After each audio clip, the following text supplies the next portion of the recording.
You have heard that our fathers were told, eye for eye, and tooth for tooth. But I tell you not to stand up against someone who does you wrong. On the contrary, if someone hits you on the right cheek, let him hit you on the left cheek too. If someone wants you to carry his pack for 1 mile, carry it for 2. Oh, if someone wants to sue you for your shirt, let him have your coat as well. And if a soldier forces you to carry his pack for 1 mile, carry it for 2. When someone asks you for something, give it to him. When someone wants to borrow something from you, lend it to him.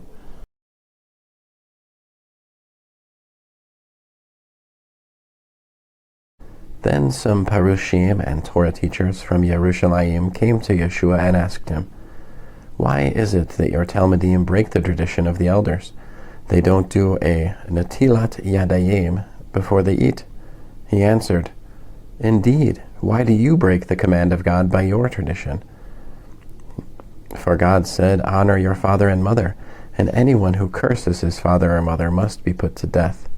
But you say, if anyone says to his father or mother, I have promised to God what I might have used to help you, then he is rid of his duty to honor his father or mother. Thus by your tradition you make null and void the word of God. You hypocrites! Yeshayahu, Isaiah, was right when he prophesied about you. These people honor me with their lips, but their hearts are far from me. Their worship of me is useless, because they teach man-made rules as if they were doctrines. Then he called the crowd to him and said, listen and understand this. What makes a person unclean is not what goes into his mouth. Rather, what comes out of his mouth, that is what makes him unclean. The Talmudim came to him and said, do you know that the Parushim were offended by what you said? He replied, every plant that my Father in heaven has not planted will be pulled up by the roots. Let them be. They are blind guides. When a blind man guides another blind man, both will fall into a pit. Kepha said to him, explain the parable to us. So he said, don't you understand even now? Don't you see that anything that enters the mouth goes into the stomach and passes out into the latrine? But what comes out of your mouth is actually coming from your heart, and that is what makes a person unclean. For out of the heart come forth wicked thoughts, murder, adultery, and other kinds of sexual immorality, theft, lies, slanders. These are what really make a person unclean. But eating without doing natilat yadayim does not make a person unclean.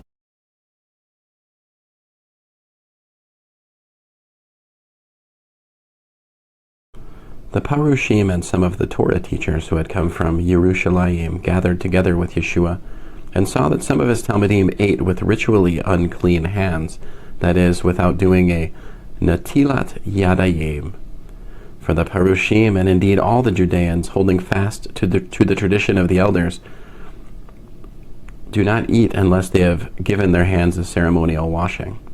Also, when they come from the marketplace, they do not eat unless they have rinsed their hands up to the wrist, and they adhere to many other traditions, such as washing cups, pots, and bronze vessels.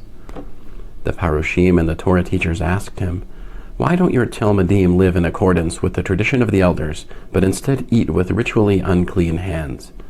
Yeshua answered them, Yeshayahu was right when he prophesied about you hypocrites, as it is written, these people honor me with their lips, but their hearts are far from me. Their worship of me is useless, because they teach man-made rules as if they were doctrines. You depart from God's command and hold on to human tradition. Indeed, he said to them, you have made a fine art of departing from God's command in order to keep your tradition. For Moshe said, honor your father and your mother, and anyone who curses his father or mother must be put to death. But you say, if someone says to his father or mother, I have promised as a korban, that is, as a gift to God, what I might have used to help you, then you no longer let him do anything for his father or mother. Thus, with your tradition which you had handed down to you, you nullify the word of God, and you do other things like this. Then Yeshua called the people to him again and said, listen to me, all of you, and understand this. There is nothing outside a person which, by going into him, can make him unclean. Rather, it is the things that come out of a person which make a person unclean. When he had left the people and entered the house, his Talmudim asked him about the parable. He replied to them, so you too are without understanding. Don't you see that nothing going into a person from outside can make him unclean? For it doesn't go into his heart, but into his stomach, and it passes out into the latrine. Thus he declared all foods ritually clean. It is what comes out of a person, he went on, that makes him unclean. For from within, out of a person's heart, come forth wicked thoughts, sexual immorality, theft, murder, adultery, greed, malice, deceit, indecency, envy, slander, arrogance, foolishness. All these wicked things come from within, and they make a person unclean.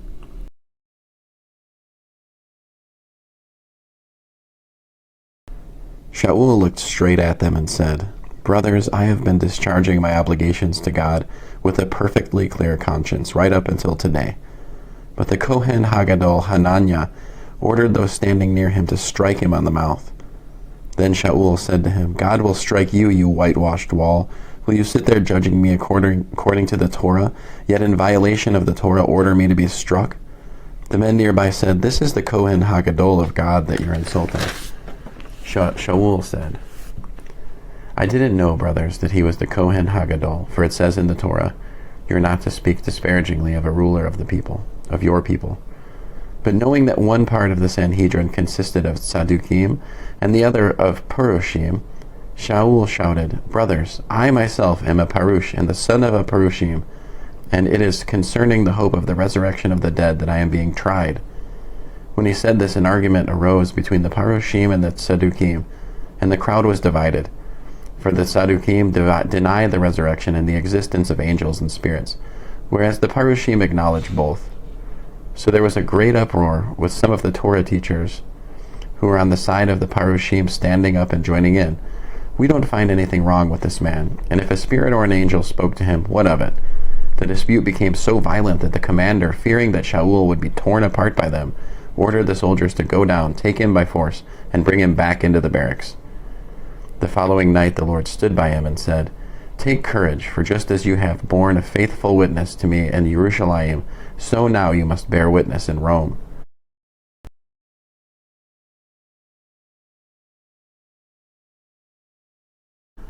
It is because of this death that he is the mediator of a new covenant, or will, because a death has occurred which sets people free from the transgressions committed under the first covenant. Those who have been called may receive the promised eternal inheritance. For where there is a will, there must necessarily be produced evidence of its maker's death, since a will goes into effect only upon death. It never has force while its maker is still alive. This is why the first covenant too was inaugurated with blood. After Moshe had proclaimed every command of the Torah to all the people, he took the blood of the calves with some water and used scarlet wool and hyssop to sprinkle both the scroll itself and all the people. And he said, "This is the blood of the covenant, which God has ordained for you." Likewise, he sprinkled with the blood both the tent and all the things used in its ceremonies. In fact, according to the Torah, almost everything is purified with blood. Indeed, without the shedding of blood, there is no forgiveness of sins.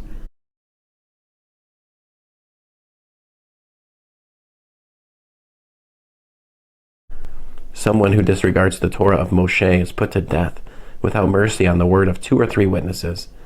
Think how much worse will be the punishment deserved by someone who has trampled underfoot the Son of God, who has treated as something common the blood of the covenant, which made him holy, and who has insulted the Spirit, giver of God's grace. For the one we know is the one who said, "Vengeance is my responsibility, I will repay." And then said, "Adonai will judge his people." It is a terrifying thing to fall into the hands of the living God. But remember the earlier days, when after you had received the light, you endured a hard struggle with sufferings. Sometimes you were publicly disgraced and persecuted, while at other times you stood loyally by those who were treated this way. For you shared the sufferings of those who had been put in prison. Also, when your possessions were seized, you accepted it gladly, since you knew that what you possessed was better and would last forever. So don't throw away that courage of yours, which carries with it such a great reward. For you need to hold out, so that, by having done what God wills, you may receive what he has promised. For there is so little time.